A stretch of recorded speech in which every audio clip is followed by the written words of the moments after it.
Good afternoon, everyone. Hope you are keeping safe and well. My name's Anton from the West Ham Network.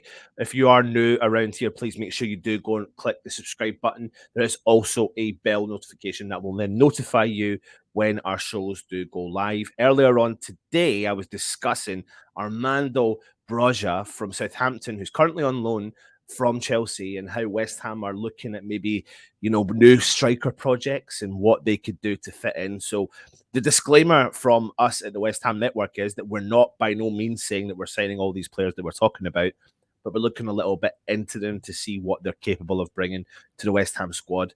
And would David Moyes be looking at these particular players? So go and look at the in-depth video I did earlier on.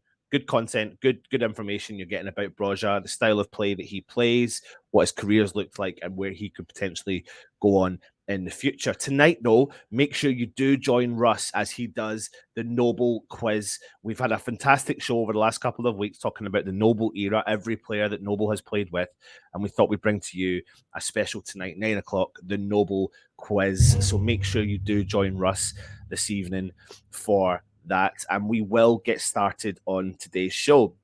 And first up in today's show is the news about Alfonso Areola.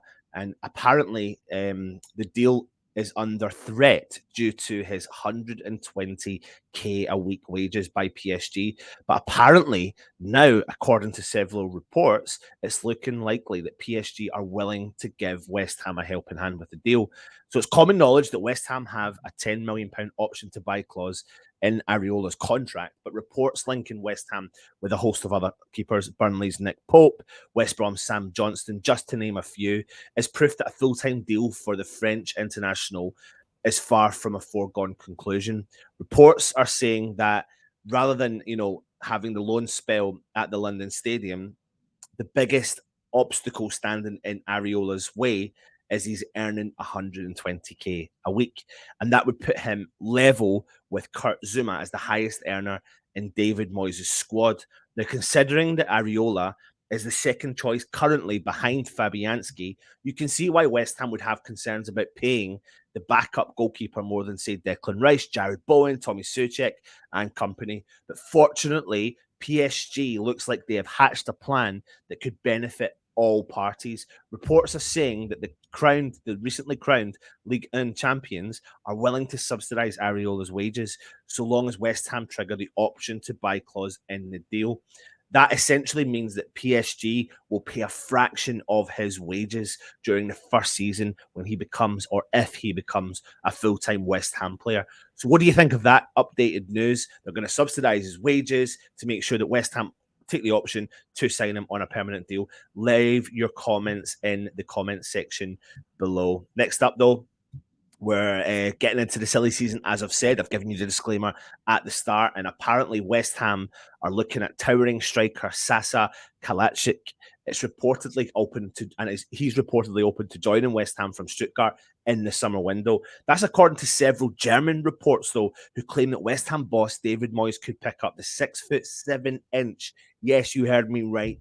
6'7" centre forward for around 20 million euros. That's about 17 million quid this summer.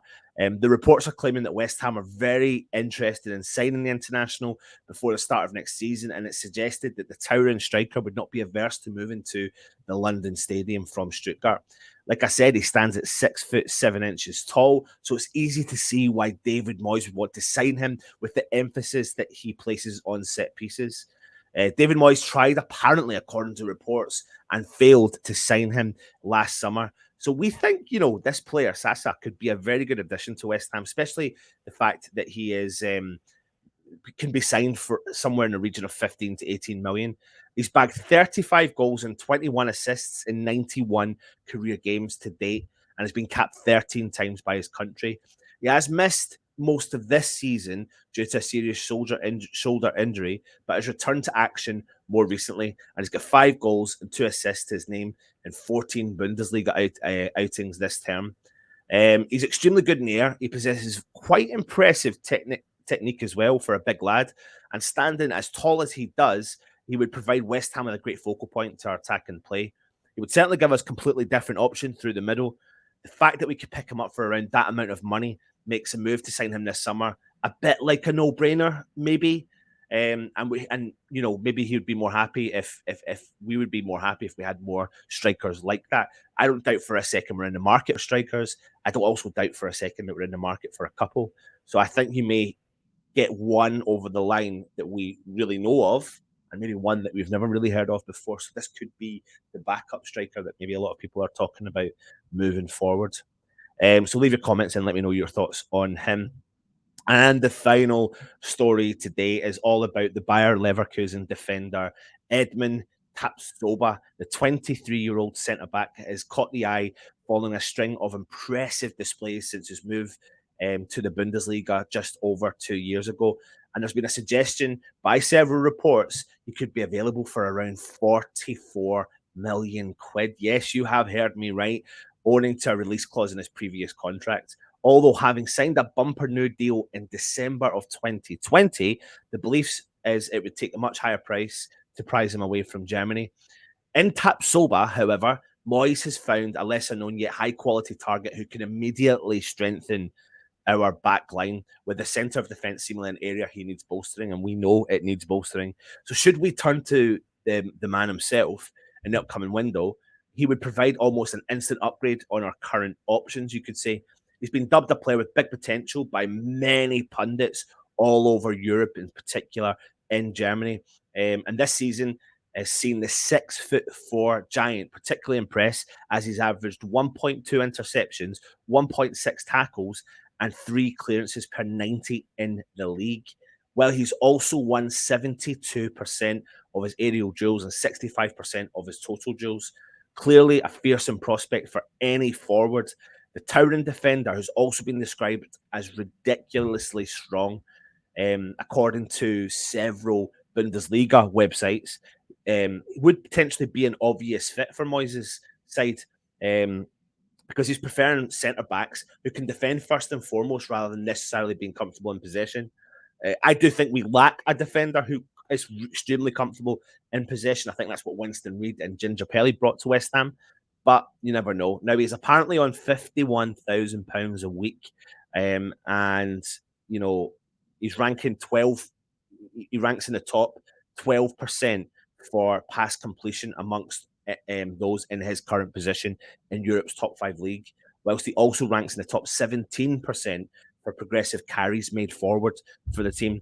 So it looks like he can be reasonably comfortable with his feet. And as West Ham look to kick on again next season and attempt to truly disrupt the top 4, this signing could be a quality and welcome one. But for what price is it going to be available? Again, David Moyes is going to be in the market for many positions over the summer window. And that brings an end to our Hammers headlines in association with the guys at kumb.com. If you haven't already, go across to the website, check it out, their forum, check it out, go and check out all their content. It's really good. And yeah, that brings an end to today's stories. Remember, tonight, 9 o'clock, the Noble Quiz. Make sure you do join us there. You'll have a good bit of banter, a very interactive quiz as well, so you can take part. And I don't know if there's maybe going to be the odd cheeky prize coming out as well for anyone that's watching. And that, like I said, is the end. So if you're new around here, make sure you do subscribe to the channel, hit the bell notification if you're interested in becoming a channel member. Feel free to look at the membership program. Stay safe, and we'll see you at 9 o'clock tonight. Come on, you Irons.